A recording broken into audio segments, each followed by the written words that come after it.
Buenos días, ingeniera, compañeros. En esta oportunidad les vamos a exponer nuestro análisis del artículo que nos ha brindado de que va a ser nuestro examen final del curso de Sociología. Los integrantes son Hugo Rodríguez, Xiomara Vegas, Euler Saldaña, Fabricio Talla, Brian Pastor y quien les habla, Ana Tarazón.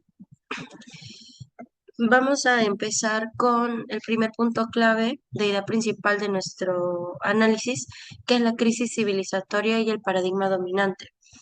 Bueno, tenemos cuatro puntos claves: una concepción dualista del ser humano y la naturaleza, que sitúa al ser humano como entidad separada, superior y con derecho a dominar los ecosistemas. Como punto número dos, la creencia en el crecimiento económico ilimitado, que es asumido como sinónimo de progreso. En el punto número 3, el consumismo como vía hacia la felicidad y el bienestar impulsado por el modelo económico industrial y la publicidad. Y por último, la explotación de la naturaleza como si fuera un stock infinito. Ahora vemos los tres paradigmas dominantes más relevantes: la visión del ser humano como separado y dueño de la naturaleza, la creencia en el crecimiento económico ilimitado y el consumismo hacia camino a la felicidad.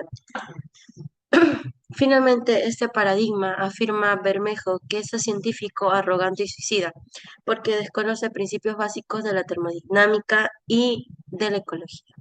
El autor sostiene que mantener ese paradigma conduce a un futuro inviable y eso es esencial. Le doy paso a mi siguiente compañero. Eh, Siguiente, bro. En el punto 2 nos toca lo que es la mucho te pasaste, es uno menos, por favor. En este caso vamos al punto 2, lo que es la manipulación del concepto del desarrollo sostenible. Siguiente. Eh, Según Gro Harlem Brundtland, el desarrollo sostenible viene a ser satisfacer las necesidades del presente sin comprometer la capacidad de las futuras generaciones para satisfacer las suyas. Como un enfoque transformador tenemos las prioridades, las necesidades de los pobres, crecimiento económico solo justificado en países no desarrollados para cubrir necesidades básicas, critica el modelo económico dominante y llamado a un cambio estructural. Siguiente, por favor. En el siguiente punto tenemos la manipulación y vaciamiento del concepto. Las instituciones involucradas son el Banco Mundial, el Fondo Monetario Internacional y el OMC.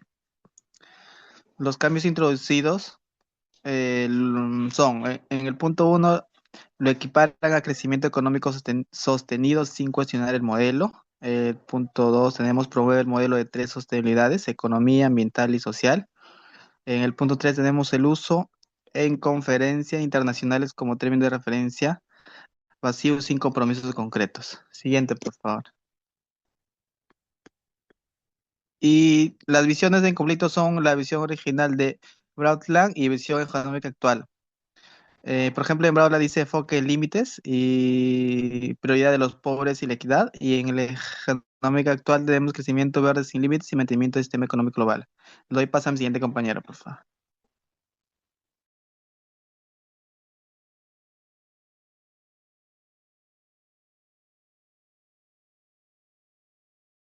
Siguiente, por favor. Ya. Bueno, yo les voy a hablar sobre la biomimesis como base de la sostenibilidad. ¿Qué nos dice? Que todo residuo de un organismo se convierte en recurso. Por ejemplo, las heces, las hojas, los animales muertos son descomponedores por hongos, bacterias, insectos, y después todo eso son nutrientes para una planta, y esa planta es comida para un insecto, y después varios animales se lo comen. O sea, eso forma una cadena autótrofa y no hay acumulación permanente de materiales como ocurre en los sistemas humanos. Siguiente, por favor,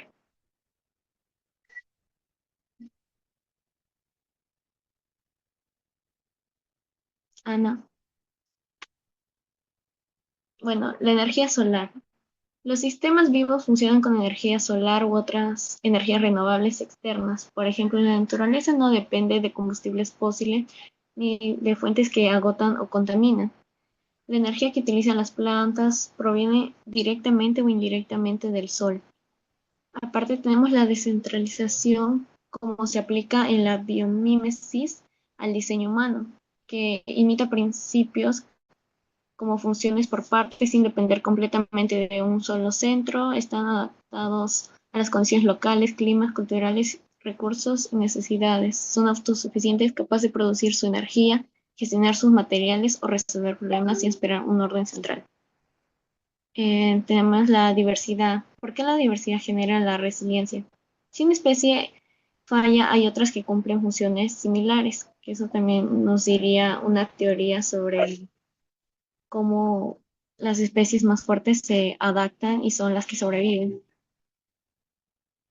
Y bueno, eso sería un ejemplo que ya resumiría toda mi parte. Le paso a mi siguiente compañero.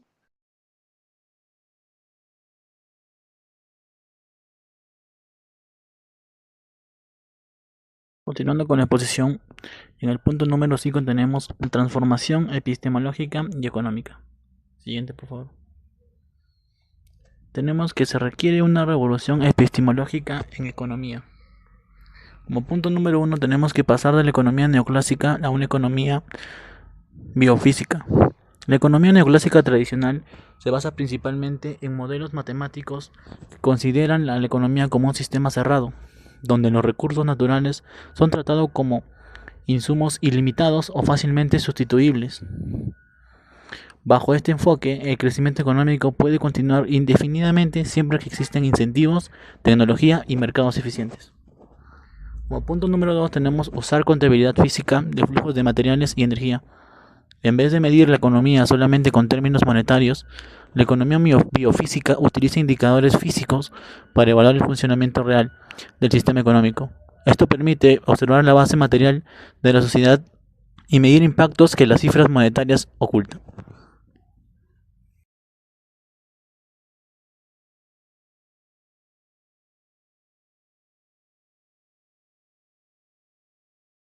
Bueno, profesor, ahora pasaremos a ver impulsos para la transición. Primero, el autor identifica tres posibles impulsos para la transición. Primero, cambio ético-cultural. Adoptar una ética biocéntrica. Instinto de supervivencia. Reconocer el peligro existencial. Y por último, evolución de la conciencia, que es la reconexión espiritual con la naturaleza. Siguiente, por favor. Ahora se identificó estos siguientes obstáculos principales. La desconexión humana de la naturaleza, especialmente en entornos urbanos. Dominan el paradigma comunista y por último escasa voluntad política, que es las autoridades no priorizan medidas ambientales necesarias. Siguiente, por favor. Ah, por último, factores favorables. Primero, crecimiento de movimientos por la sostenibilidad. Segundo, avances en neurociencias y psicología que muestran mayor conciencia ecológica. Y por último, desarrollo tecnológico en energías renovables y economía circular. Siguiente, por favor. Ahora le paso a mi compañero. Buenos días, profesor. Buenos días, compañeros. Que les habla es Hugo Rodríguez y hoy les voy a hablar sobre el paradigma de sostenibilidad. Bueno, dice que el nuevo paradigma de sostenibilidad surge como una respuesta a los modelos tradicionales de desarrollo que priorizaban el crecimiento económico sin considerar los límites ambientales ni la equidad social. Siguiente, por favor. Dice que las características principales que debe haber en ello, dice que tiene que promover la armonía entre el ser humano y la naturaleza, que se basa en la eficiencia en el uso y los recursos naturales, fomenta la responsabilidad social y ambiental, busca un crecimiento económico inclusivo y respetuoso con el entorno y prioriza la innovación sostenible y las energías renovables. Siguiente, por favor. Las implicancias del cambio del paradigma. Dice que ese nuevo enfoque implica un cambio profundo de la manera de producir, consumir y relacionarnos con el entorno que requiere, la adopción de modelos circulares de economía, la reducción de la huella ecológica, la educación ambiental como base para generar conciencia, la cooperación internacional para enfrentar desafíos globales como el cambio climático. Siguiente, por favor.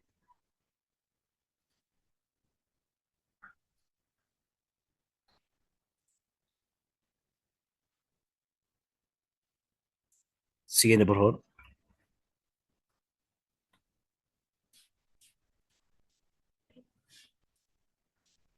Los actores claves de la transformación, que son principalmente los gobiernos, las empresas, la sociedad civil y la educación. Siguiente. Hacia un futuro sostenible, el nuevo paradigma de sostenibilidad invita a repensar el desarrollo como un proceso inclusivo, justo y ecológicamente equilibrado. La clave está en promover una cultura de responsabilidad intergeneracional donde las decisiones actuales garanticen la calidad de vida y las generaciones futuras. Siguiente, por favor. Ahora le paso a mi siguiente compañero.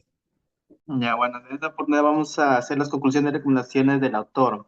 En conclusión, el principal del autor tenemos como el concepto de desarrollo sostenible del informe de Brundtland sirvió como referencia, pero no ha sido suficiente. Siguiente, por favor. Recomendaciones, aspectos técnicos y éticos. En aspectos técnicos tenemos medición y límites claros de flujo material y energético, cerrar ciclos, descentralización y resiliencia local, nuevas métricas de progreso y la innovación guiada por biomesis. Siguiente, por favor.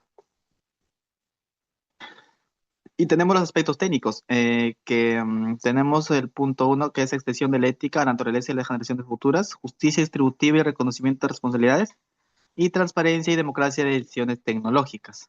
Siguiente, profesor. Muchas gracias, ingeniera, en esta oportunidad. Muchas gracias.